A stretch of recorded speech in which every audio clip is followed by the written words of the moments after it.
what's up? This is Blaze, the movie fan. And last October, I found a review so good that I have to talk about it. And that review is Cinematic Venom's review of Psycho 2. How good is it? Well, let's dive in. I've been waiting for you for quite some time. Sorry, do I know you? I need your help. With what? Sorry, do I know you? I've heard you got a Pikachu. A Pikachu? I mean, I've got a Bulbasaur, but... Where did you come from? How can I join you? Just came from a house. Right. I really want you right now. Okay, kids, it's time to go! Okay, Cinematic Venom, I have a question to ask. What was the point of that clip? I mean, seriously, it's not relevant to the rest of the review. It's not funny, and it's not even interesting. I really don't get why you felt the need to include it. Okay, so I'm from the year 2019. Wait, so you time traveled? That's interesting. It would help if you actually explained what year you fucking time traveled to. I was advised to go back in time and stop myself from creating Cinematic Venom. Well, it's a good thing you didn't, because then we wouldn't have your reviews of the Toy Story trilogy, the Lord of the Rings movies, or hell, even the review I'm responding to now, which are some of your best reviews. Hey man, what the hell happened to you, man? You used to have this drive. You didn't give a damn what people thought. And now what, you're gonna let some mass murderers who could easily kill you in 10 seconds ruin that? Actually, that's a perfectly legitimate reason to give up. Why the hell would you want to get killed by those murderers? So how about you make things right by reviewing a good movie?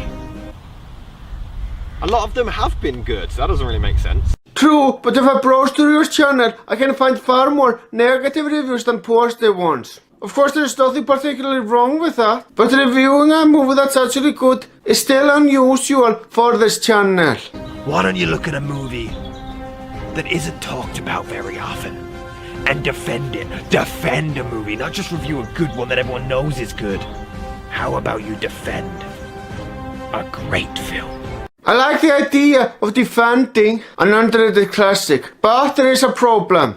At no point does Cinematic Venom address any of the criticism people have towards the movie. He just straight up reviews the movie. Of course, there's nothing particularly wrong with that. You don't have to defend the movie that you love in a review. But if you say at the beginning of the video that you are going to defend the movie, but you never actually fucking do in the review, that makes the statement misleading, which is a bad thing. I mean, they can't be mad if I'm defending a film. Actually, they can. There is such thing as defending something poorly. You do know that, right? For example, if someone finds a negative video towards someone and leaves a comment saying, "You're just jealous," and there's nothing else to the comment than that, that would be an example of defending someone poorly. Now, I know that this is an ancient example, so I haven't seen comments like that on videos since the golden age on the website. But as far as I'm concerned, my example is still valid. No.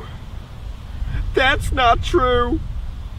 That's impossible! For those of you who don't know, Cinematic Venom was quoting The Empire Strikes Back. And to be honest, I don't mind the quote being used here, because in the context of the video, it actually makes sense.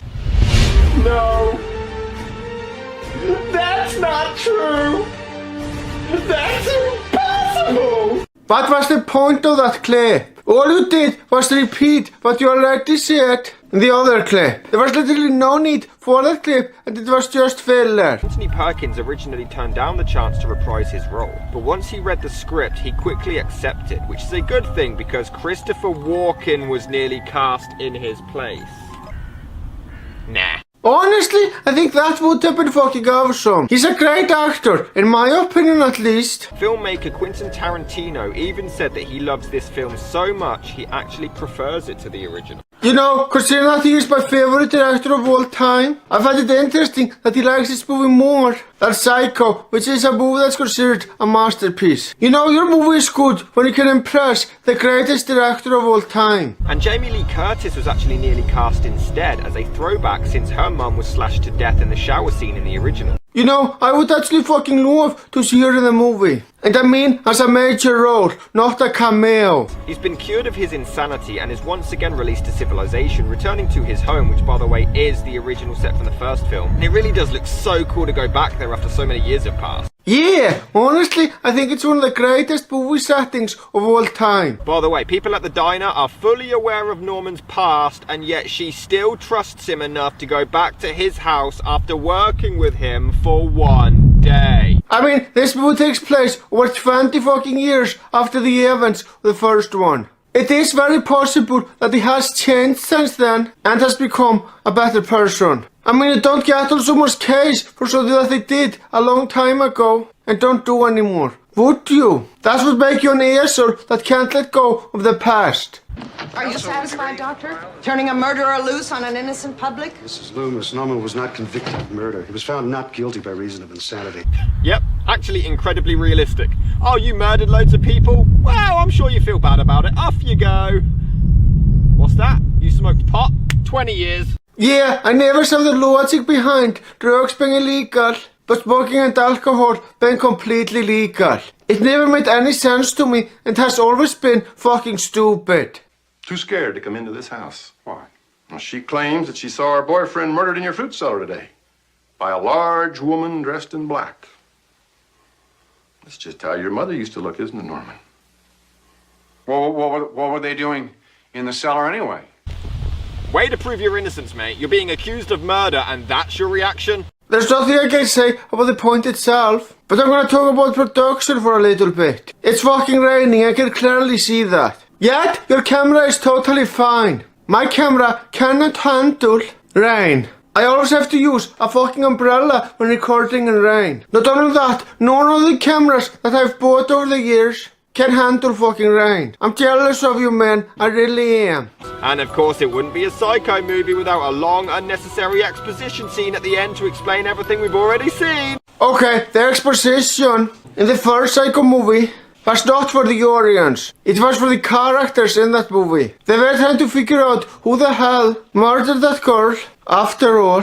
As for in this movie, well, it's so minor that it's easily ignorable. In fact, I ignored it. Now don't get me wrong, I know that just because something is minor doesn't mean that it's not worth pointing out. Hell, I point out minor things in my spoiler movie reviews and episode reviews all the time. I'm not saying that your point is problematic, far from it. The main point I'm making is to explain why it was that way in the first Psycho movie. Then another scene with his real mum at the end. This has more endings than something that has a lot of endings. Well, it is very obvious that you're referring to The Lord of the Rings, The Return of the King. I know you hate that movie, and I know that you are trying to hide that's the movie you're referring to. But I'm sorry, but this is widely considered a movie with a shit ton of endings. It is really impossible to hide that's the movie you're referring to. Honestly, this is one of the best written characters I have ever seen, and I have no idea why more people don't talk about Psycho 2. It's an expertly written masterpiece. I mean, I exist and I reviewed the movie. Though, since I'm a fucking nobody on the internet, I don't blame you for overlooking that. But Mary confronts her mum and tells her to leave Norman alone. She admits to making the calls, but not the blood in the bathroom or spying through the peepholes. And basically it's revealed that Lila and Mary conspired to send Norman insane again so he would be locked back up in the institution. So they both sent the notes, made the phone calls, dressed like mother to try to get him to flip. Honestly, that makes them worse than they think Norman is in this movie. It makes them more of psychopaths than Norman is in this movie. Two wrongs don't make a right, which is a lesson they desperately need to fucking learn. At the top of that, I'm sure that tricking someone into committing crimes is illegal. But his biological mother shows up at the end to have dinner with Norman. Mother, are you there? I love you. I never meant to hit you over the head with that shovel. He is so grounded.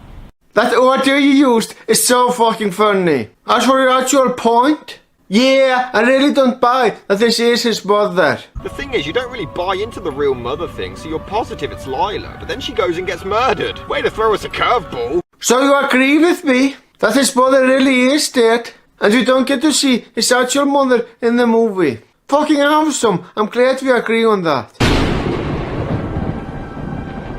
This is probably one of the best sequels in history. Not just horror history, but movie history. It explores the mind of a serial killer incredibly well, the acting all around is terrific, and yeah, I actually do kind of prefer this to the original. I think it's smarter, it has clever throwbacks, not just for the sake of it, and it's just an amazing, scary story.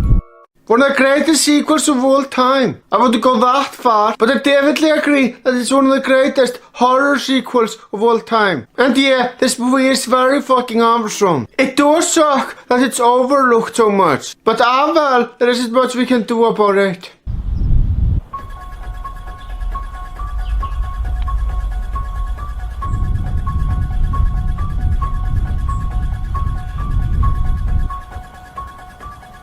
Alright, I decided to check your channel out and found out that you did a review of Halloween 2 from 2009 only a day after you made this review. Wow, you couldn't make the foreshadowing any more obvious if you tried. I mean seriously, could you have put effort into making it less obvious than that? The foreshadowing is ruined when it's this fucking obvious.